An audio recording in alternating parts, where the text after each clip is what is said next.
Coucou la team Tresseur de code, j'espère que vous allez bien.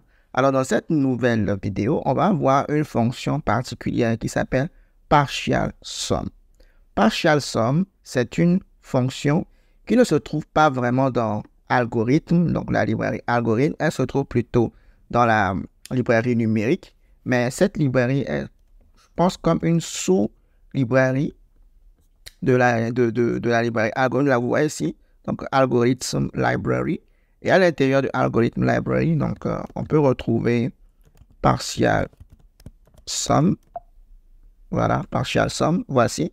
Et partial sum, en fait, on peut voir ici que c'est défini dans le header numérique. OK, mais c'est toujours dans le scope de la découverte de la librairie algorithme. Et on va voir, OK, dans cette vidéo, ce que c'est que la fonction partial sum. Très bien.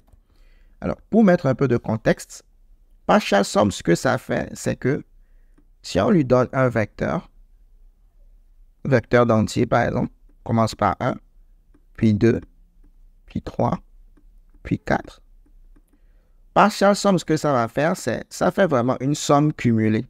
Donc, si, je ne sais pas, en statistique par exemple, bon, on montrait c'était quoi des sommes cumulées, mais en gros, c'est que la somme cumulée, c'est qu'au début, c'est le nombre. Le premier nombre, il s'en recopie.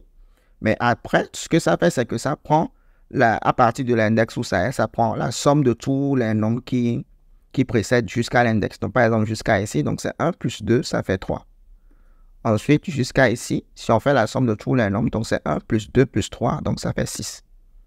Ici, si on fait la somme de tous les nombres, c'est 4 plus 3, ça fait 7, plus 2, ça fait 9, plus 1, ça fait 10. Donc, c'est ça ce que partial sum fait. OK? Donc, rapidement, je viens. Donc, j'ai déjà inclus numérique au lieu de algorithme. Et puis, on va, pourquoi pas, déclarer un vecteur d'entier int. Oups. Que je vais appeler t. Et je vais mettre les valeurs 1, 2, 3 et puis 4. Voilà. Ensuite, ce que je vais faire, c'est que je vais déclarer le vecteur d'entier int s qui lui va contenir les valeurs donc de notre somme cumulée, donc de partial sum, les différentes valeurs que partial sum va obtenir. Donc, on va mettre ça dans S. On sait que S, sa taille sera de la même taille que le vecteur T. Donc, comme ça. Donc, c'est comme ça vous déclarez un vecteur et puis vous précisez en même temps la taille de ce vecteur. Ensuite, ce qu'on a besoin de faire, c'est faire appel à partial sum qui se trouve dans numérique. Et puis, on lui donne juste le début de notre vecteur t. Ensuite, la fin de notre vecteur t. Et puis, on lui donne le début de notre vecteur s.begin. Comme ceci.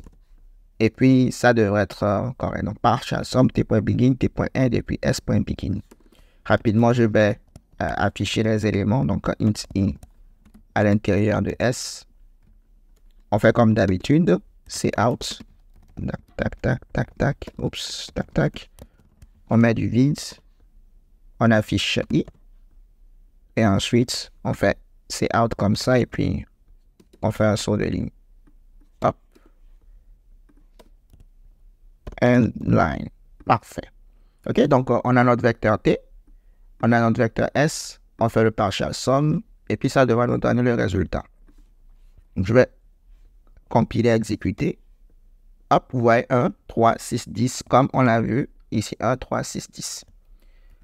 Partial sum permet également, au lieu de faire une somme cumulée, vous pouvez faire plutôt une multiplication cumulée, c'est-à-dire multiplication cumulée dans le sens que, donc si je reprends le même exemple, ici, donc on avait dit 1, 2, 3, et puis 4.